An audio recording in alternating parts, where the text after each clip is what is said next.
اس video میں ہم پڑھیں گے ایسے رائٹنگ کے متعلق۔ ایسے رائٹنگ یعنی مضمون نگاری۔ تو اب یہاں ایسے سے متعلق چند اہم باتوں کو ہائی لائٹ کر دیا گیا ہے جنہیں ہم باری باری تفصیل میں پڑھیں گے۔ پہلی اہم بات ہے ڈٹرمن واٹ ٹائپ آف ایسے اٹ از، یعنی اس بات کا تعین کرنا یا پھر اس بات کو سمجھنا کہ آپ کس قسم کا ایسے یا مضمون لکھنے جا رہے ہیں۔ اس کے بعد اگلا مرحلہ ہے prepare an outline اور diagram of your ideas۔ اس کے بعد خیالات کو ایک آؤٹ لائن یا پھر ایک ڈایاگرام کی شکل میں لکھا جاتا ہے۔ اگلا مرحلہ ہے develop a thesis statement۔ thesis statement ہوتا ہے ایک قسم کا مقالہ یا پھر کسی بیان کو جاری کرنے کے عمل کو کہتے ہیں thesis statement۔ یہ بالکل اسی طرح سے ہوتا ہے جیسے کہ ہم نے پیراگراف رائٹنگ سیکھتے وقت ٹاپک سٹیٹمنٹ کے متعلق سیکھا تھا، جسے ہم ٹاپک سینٹنس بھی کہہ سکتے ہیں، یعنی وہ جملہ جس میں مضمون کا مرکزی خیال پایا جاتا ہو۔ اس کی مدد سے ایسے کی قسم کا بھی پتہ چل جاتا ہے اور یہ بھی اندازہ لگایا جا سکتا ہے کہ آپ کس طرز کا اور کس انداز کا مضمون لکھنے جا رہے ہیں۔ اگلا مرحلہ ہے انٹروڈیوس یور ٹاپک، یعنی آپ اپنے مضمون کو تعارفی انداز میں بیان کرتے ہیں، بالکل اسی طرح سے جیسا کہ ہم کسی نئے شخص کو ملتے وقت اپنے نام، پتے اور حسب نسب کے متعلق بتا رہے ہوتے ہیں۔ تو اس موقع پر مضمون کے متعلق ابتدائی معلومات فراہم کرنی ہوتی ہیں۔ اب اگلا مرحلہ right the body of the ایسے۔ اس کے بعد آتا ہے مضمون کے اہم ترین یعنی اس حصے کو لکھنے کا جس میں آپ تمام تر دلائل، ایگزامپلز، مثالیں یا پھر کوٹیشنز وغیرہ کی مدد سے اپنی بات کو ثابت کرنے کی کوشش کرتے ہیں۔ اور آخری مرحلہ ہوتا ہے پریزنٹ یور کنکلوژن، یعنی ایک خلاصے کی صورت میں نتیجہ اخذ کر کے ایک نچوڑ کے طور پر اس کو بیان کرنا۔ تھیسس سٹیٹمنٹ یعنی ابتدائی جملہ، انٹروڈکشن اور کنکلوژن قدرے مختصر ہوتے ہیں، جبکہ مین باڈی یعنی باقی کا مضمون کا دلائل والا حصہ خاصا لمبا بھی ہو سکتا ہے اور اسے مختلف آئیڈیاز کے مطابق ڈفرنٹ یعنی مختلف پیراگرافز میں بانٹا جا سکتا ہے۔ ایک اور اہم بات اور وہ یہ ہے کہ تھیسس سٹیٹمنٹ اور کنکلوژن کا دلچسپ اور پرکشش ہونا بہت ضروری ہے، کیونکہ ایسا کرنے سے آپ کسی بھی پڑھنے والے کو اپنے مضمون کو پڑھنے پر آسانی سے آمادہ کر سکتے ہیں اور وہ بہت دلچسپی سے آپ کا مضمون پڑھ سکتے ہیں۔ اب ہم ان تمام اہم باتوں کو الگ الگ سمجھنے کی کوشش کریں گے۔ تو ایسے رائٹنگ سے متعلق سب سے پہلی اہم بات تھی ڈٹرمن واٹ ٹائپ آف ایسے اٹ از، یعنی اس بات کا تعین کرنا کہ آپ کس قسم کا مضمون لکھنے جا رہے ہیں۔ There are many different types of essays you might be asked to write in elementary, middle or high school۔ آپ کو elementary, middle یا high school میں بہت سے مختلف قسم کے مضامین کو لکھنے کے لیے کہا جا سکتا ہے۔ Some of the most common include narrative, expository, argumentative, persuasive, comparative and literary۔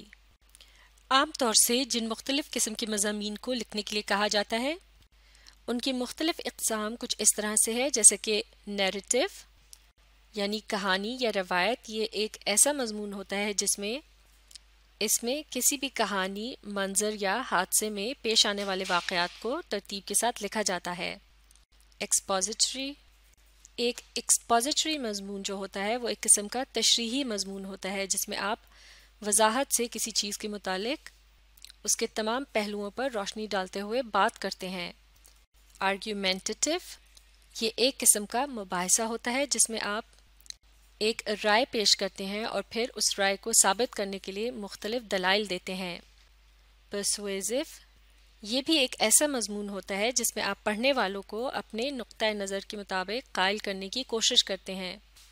Comparative اس قسم کے مضمون میں آپ دو یا دو سے زیادہ چیزوں کا تقابلی جائزہ لیتے ہیں، یعنی آپ ان کی خوبیوں اور خامیوں اور مختلف پہلوؤں کو آپس میں کمپیئر کرتے ہیں، اور اس کے علاوہ ہے لٹریری جس کا تعلق ہے ادبی مضامین سے۔ تو جب بھی آپ ایک مضمون لکھنے لگتے ہیں تو سب سے پہلے آپ نے اس بات کا تعین کرنا ہوتا ہے کہ وہ ان میں سے کس قسم کا مضمون ہے۔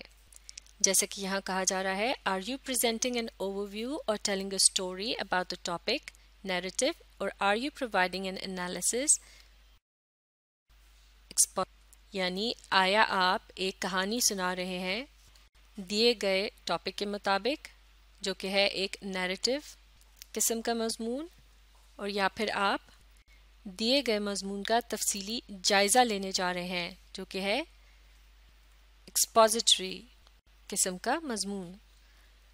Do you have to convince the reader to adopt a certain point of view or to take a particular action?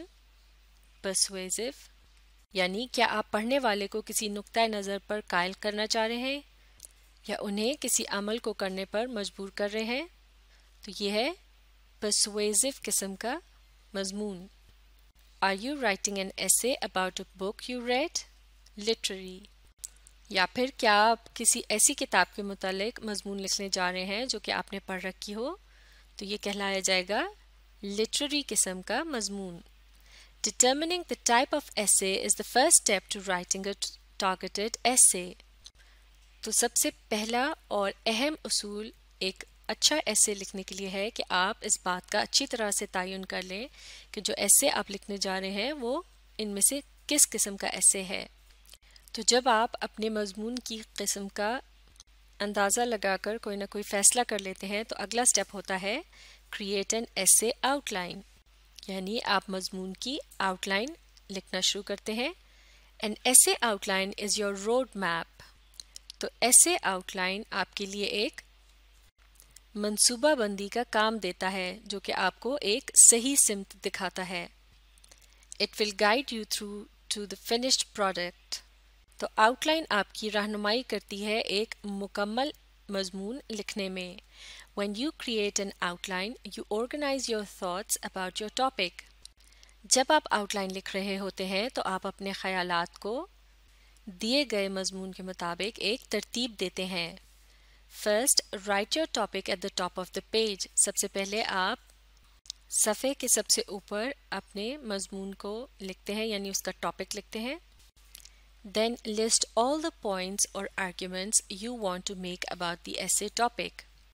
اس کے بعد آپ ایک لسٹ کی صورت میں تمام اہم نکات کو اور دلائل کو لکھنا شروع کرتے ہیں۔ Finally, list the facts, examples and statistics that support those points or arguments۔ اور آخر میں آپ ان حقائق، مثالوں اور اعداد و شمار کو اپنی آؤٹ لائن یا لسٹ میں شامل کرتے جاتے ہیں جو کہ آپ کے دلائل کو مضبوط اور منظم طریقے سے پیش کرنے میں مدد دیں گے۔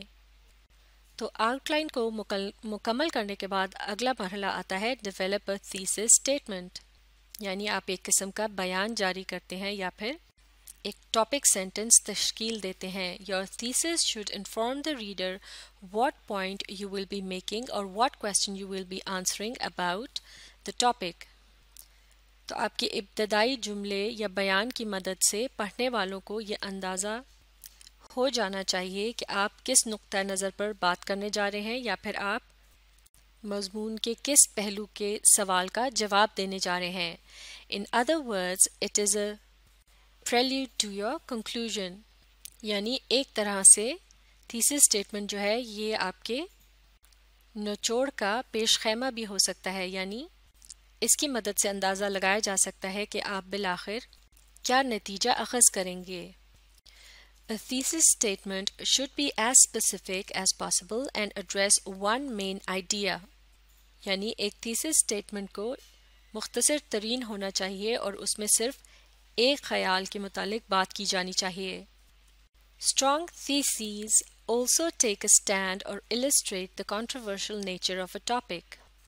مضمون کے شروع میں آنے والے ابتدائی بیانات کی مضبوطی اس بات پر منحصر ہوتی ہے کہ ان میں ایک موقف اختیار کیا جاتا ہے یا پھر مضمون کے متنازع ہونے کو بیان کیا جاتا ہے۔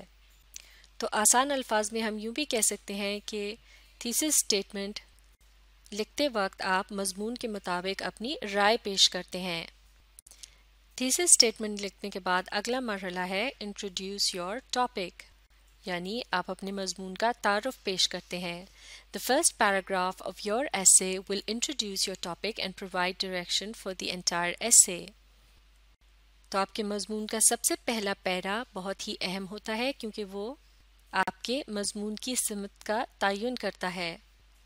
The introduction should discuss your main idea or what the essay is about, then state your thesis and points or arguments that support your thesis۔ تو ابتدائی پیرا میں آپ مرکزی خیال کے متعلق بات کرتے ہیں اور یہ بتاتے ہیں کہ مضمون کس بات کے متعلق لکھا جا رہا ہے۔ اس کے بعد آپ اپنا موقف بیان کرتے ہیں کہ آیا آپ اس کے حق میں لکھنے جا رہے ہیں یا اس کے خلاف، یا پھر آپ ایک جامع اور مختصر انداز میں اپنے موقف کے حق میں کوئی نہ کوئی دلیل پیش کرتے ہیں تاکہ آپ کی بات میں وزن پیدا ہو سکے۔ تو آسان الفاظ میں اس طرح سے کہیں گے کہ آپ اپنی رائے پیش کرنے کے ساتھ اس کی کوئی نہ کوئی خاص وجہ بھی بتاتے ہیں کہ آپ ایسا کیوں سوچتے ہیں۔ The introduction also sets the tone for your essay and you want to grab the reader's attention with interest and clarity۔ تو ابتدائیے کی مدد سے آپ کے مضمون میں بات کرنے کے انداز کا بھی تعین ہوتا ہے اور اس موقع پر آپ کوشش کرتے ہیں کہ آپ دلچسپ انداز میں اور صفائی کے ساتھ پڑھنے والوں کی توجہ کو حاصل کر سکیں۔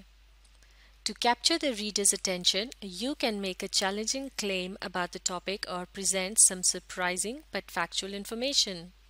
تو پڑھنے والوں کی توجہ کو حاصل کرنے کے لیے آپ کوئی نہ کوئی بلند و باغ دعویٰ بھی کر سکتے ہیں یا پھر آپ اس ٹاپک کے مطابق یعنی اس کے متعلق کوئی حیران کن معلومات بھی فراہم کر سکتے ہیں، لیکن یہ معلومات حقیقت پر مبنی ہونی چاہیے۔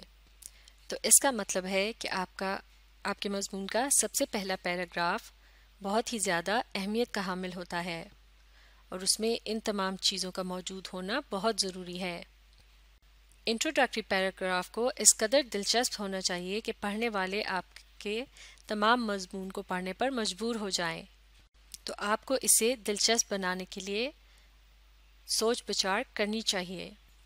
اب ہم اگلی ویڈیو میں یہیں سے اس سلسلے کو جاری کریں گے اور ایسے رائٹنگ کے متعلق تفصیل سے بات کریں گے۔ اب آپ اس ویڈیو کو ری پلے کیجیے اور اس کے ساتھ ساتھ پڑھنے اور سمجھنے کی کوشش جاری رکھیے۔